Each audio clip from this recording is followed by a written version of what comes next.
to the installation commander the other day, and they said, okay, hey, I've got this capability now. I have the ability to sense. If I sense a drone and I can determine that it's a threat that I can engage either under my 130I covered facility or under the standing rules for the use of force, who am I supposed to call for my target engagement authority? And I said, you're not going to have time to call anybody. If this is truly a threat, it's got to be decentralized. It just has to be. And so we've learned, or we had some lessons that were reinforced over the past 20 years, especially as conflict started to change overseas, and we withheld approval authority for actions at a really high level. I think that's dangerous. I think we've got to push that down, and we've got to trust people. And when I talk to folks about authorities, I ask for a wide breadth of authorities, and I say, you give us the authorities, that does not absolve us of accountability.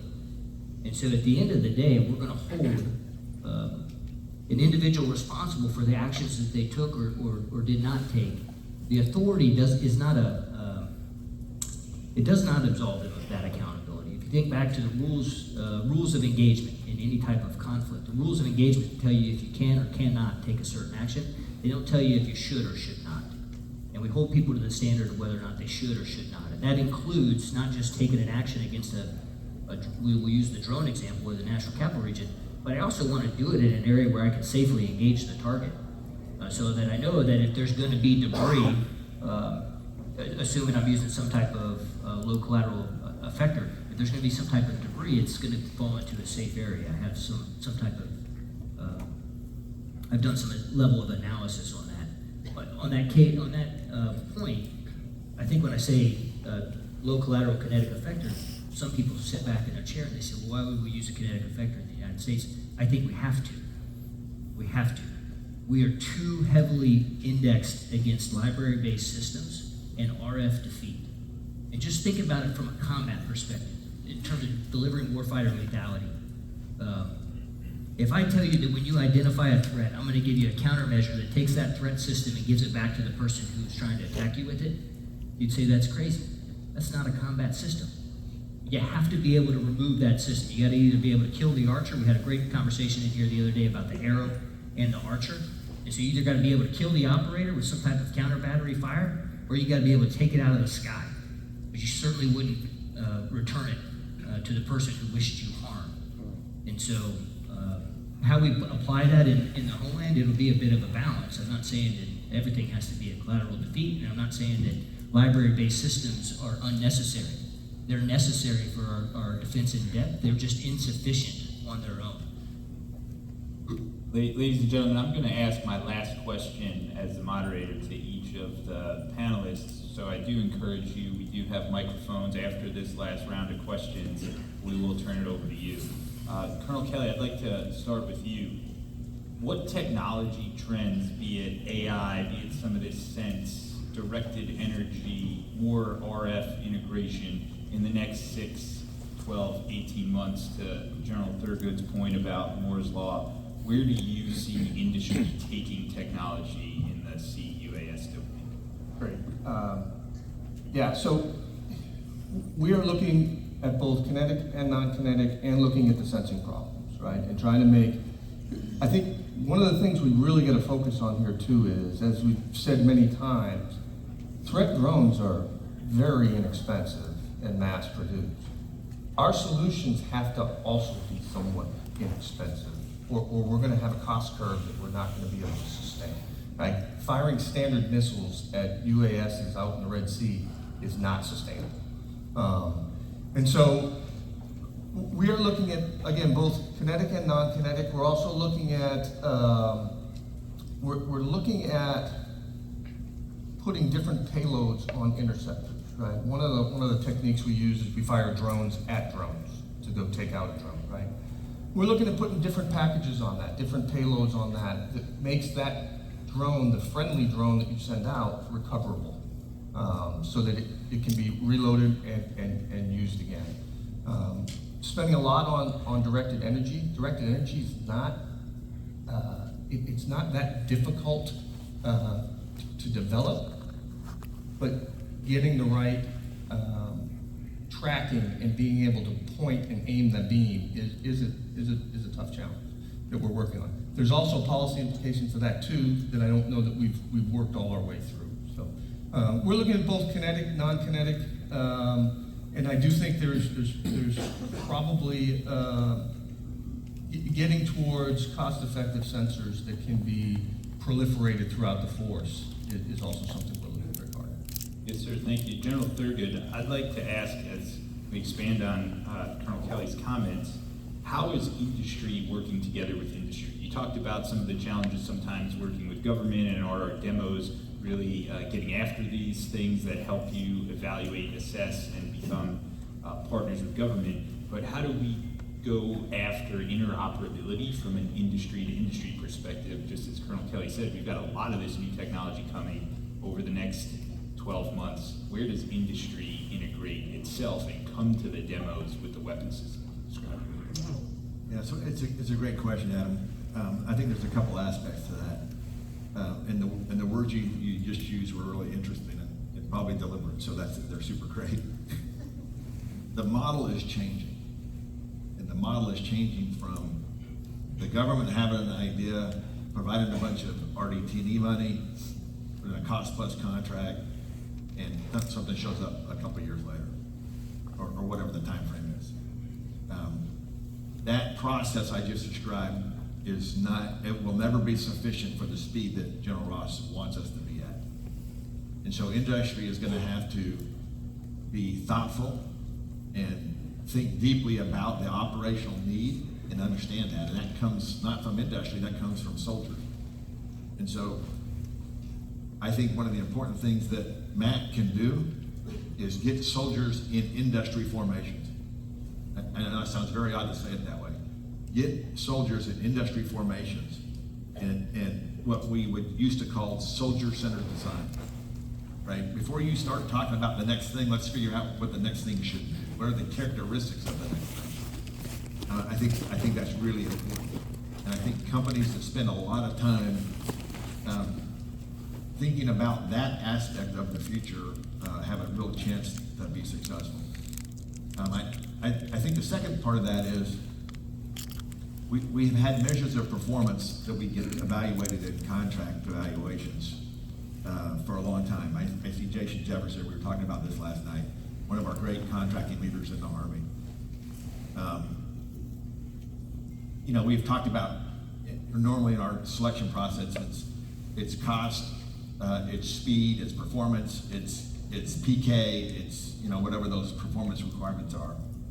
If our fundamental premise is we're going to change a lot, maybe our fundamental evaluation process should be, what is the flexibility of the system? It's a different way to think about the problem set. How quickly can the thing I buy adapt? Can I buy it and it's never changeable? Can I buy it and make it modular? Whether it's, and so think about how to make the value, the thing we very want, which is change, how do we actually evaluate that in our proposals? And how do we present that as industry in our proposals? And then the last thing I'll just mention, and I'll start with an analogy. How many people in here are scuba divers? Okay, how many people are PADI or NAUI certified? Where did that standard come from? It was totally made up. It was the people that love to die realized that there needed to be some criteria for that. They got together and they made up this rule set. It's not controlled by the government, it's totally controlled by that group of people. I think now in history, probably more than ever, industry has a chance to self-organize. Industry has a chance to get together and figure out the standard. And we can wait for the government to tell us that answer, and that will be really hard to do because, as Matt said, the services are on their path, right? And so this flexibility piece, and we can use the words of MOSA and open system architecture all we want. There's a little checklist you get from the government that tells you you're MOSA certified in your open system architecture. It's pretty interesting. It's insufficient to get to the flexibility we need. So I think about industry. How do we get together, and how do we present solution sets, not as individual companies, but as an integrated defense industry? That's really hard to do. It's just a super hard task. But I think there's a time now, an opportunity now, to do that. And if you look at the NORTHCOM Commander General Guillot, the fight that he has to defend this nation, everything coming into this nation and his combatant command is coming from outside the combatant command. Generally speaking, not 100%, but a lot of it's gonna come from outside the combatant command into his domain, and he's gotta do something with it. So I think that ability to integrate and be flexible is gonna be the key, and I think industry can help do that. And some of the history that we have to walk away from. Thank you, sir. Mr. Torfey, I'm gonna ask a similar question to you. The FBI, federal law enforcement, coming out of our nation's greatest tragedy in 9/11, we figured out how to data share and work together as a whole of government with the FAA, with other international partners in preventing crime and law enforcement. How do you see the communication and data sharing and the FBI, like you said, leading some of the training for the nation and local law enforcement in sharing this information, even with the FCC, about where threats, either just criminal or adversary alike, are trying to use the other aspects of our society and our federal government to affect threats against them? Great question. We're very limited right now by the handcuffs placed on us by 6 U.S.C. 124N. So when we collect UAS detection data using what we would call a 124N level system, if we're decoding, decrypting the RF, that is now 124N level of information that we are very restricted in sharing. In fact, there is a stipulation for us to share threat information with law enforcement in the heat of the battle, but after that, we currently cannot effectively share that information outside. And that's troublesome to me, and I highlighted that in some recent testimony to Congress, that we have, on the one hand, a remote ID standard here in the United States, which effectively requires the vast majority of drones out there, over 250 grams, to transmit basic telemetry about where the drone is and where the operator is. And on the other hand, when we try to decode information that is not remote ID, so if someone alters it, tampers it, disables it, we are restricted in how we can collect that information, severely restricted, and how we can share that information. So that's one of the things that needs to change, in my opinion. I'm a drone hobbyist myself, a little bit, right, with the kids, and I respect people's privacy, civil liberties to fly drones in the national airspace, but obviously there's limits to that, and the remote ID rule, after a long rulemaking process, has been developed. So that's an issue with the sharing. It's also a potential opportunity on the technology side that I see, in that remote ID is the rule of the land, and it is an opportunity for all critical infrastructure operators, state and local law enforcement, federal law enforcement, who are not operating under 124N, to detect and to take action through ground intercept teams. So we have the advantage in law enforcement in getting a patrol car or walking up and making contact with an individual, tapping them on the shoulder and saying, "What are you doing?" And conducting that interview, determining intent, and we can do that pretty quickly in a lot of situations, in a matter of a few minutes if we're organized well. And that is a TTP that we'll be sharing with our students down at the school. That's a TTP that we need to share with the JITF401. We're also engaged overseas with our partners through PA Fires and their international sales program to high-threat countries where there is a drone problem, and engaging with the legal attaches, so that, yes, there are technology solutions, platform solutions, but more importantly, in my eyes, there's TTP solutions and there's learning solutions about how the law enforcement agencies surrounding our facilities in those threat countries, or potential threat countries, can defend our facilities as well as their own homeland. So we've had engagements all over the world over the past 18 months, and we have a full lineup through the next 12 months that we're excited about. So on that point of remote ID, that is an opportunity for us to determine if someone potentially is a threat or not. If they're pushing out remote ID and our 124N level systems are showing the same data, that's a potential good sign in assessing their intent. If, on the other hand, we have an object in the sky and we have RF that's decoding it and showing a position or not, and we don't have a remote ID signal to go along with that, or the remote ID signal is in opposition to what we're seeing from the other systems, that's a strong indicator that we have potential nefarious intent. So we're leveraging the rules and the technologies that are available to us, and we can distribute those out make every FBI agent or police officer a little remote ID sensor out there in the audience, in the Super Bowl parking lot, or wherever, as a distributed, extremely low cost detection suite. It's not going to get everything, but it's a layer that we can bring into the defense in depth concept that the general referenced. Before we invite the audience for their questions, General Ross, sir, how do you respond to what you've just heard in this final discussion piece, and how do you envision the JITF? Where will it be in 12? First, Adam, I want to hit on just a couple of the specific points. You referenced September 11th. And if you recall, what came after September 11th was the Intelligence Reform and Terrorist Prevention Act that ensured that we shared information just like you're describing, Mike. So one of our goals over the next 12 months is to make sure it doesn't take a 9/11 type event with an unmanned system for us to come together and work as an interagency. So we've got to drive with that sense of urgency. What September 11th gave us is that sense of urgency and that the ability to rally around that. In the absence of that, we've got to ensure as leaders that we reinforce the importance of it.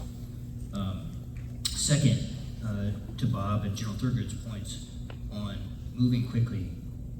I said previously, and I'll say it again, I only have one measure of effectiveness, and that's delivering state-of-the-art counter-UAS capability to the warfighter at home and abroad, and doing so quickly. That comes at a little bit of there's a cost of that. We do have to be able to move quickly. The systems we procure should be adaptable.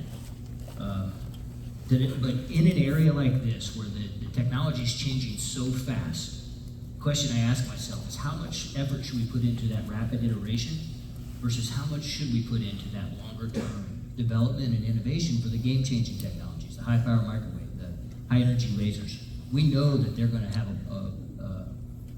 we're using some of them today, and some of them just last week, as we're refining those capabilities.